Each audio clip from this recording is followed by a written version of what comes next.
Hello, welcome to the second Dom Drones video, and today we're going to be flying this, the DJI Mini 2, and see how far it can go with maintaining full unobstructed signal. So once it gets down to 4 bars, we're done. So you can see it can go 10 kilometers free of interference. So let's see how it does above an urban neighborhood. So I've taken off, and let's fly.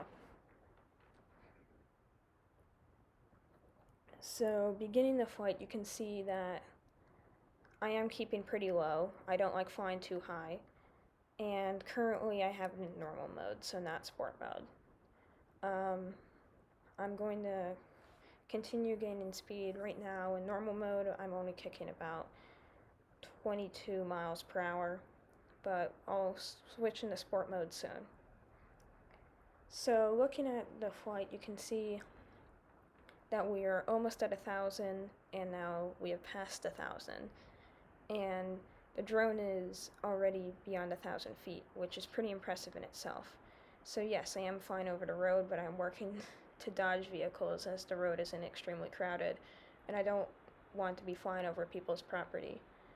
And I don't know if there's a lot of parks nearby that are large enough for me to do these tests. So I'm flying over the road. Video might be a little jerky like you just saw because I'm working on not flying over people's vehicles or their property. So continuing, we've just passed 2,000 feet in distance, and now we're getting a little bit faster, and we're kicking around the top speed of this drone, which is 35.8 miles per hour, although I would like to see how fast I can actually get it. I've seen that I've actually done 40 miles an hour because I had a high tailwind, and I was in sport mode, so I was able to kick 40 miles per hour at one point. Maybe I can make a video about that. So you can see the video begins to get a little bit iffy here. So let's see what happens. So I turn around, and you can see at almost 3,800 feet, the drone lost connection. So in conclusion, the drone can go 3,800 feet. Thanks for watching. Have a great day.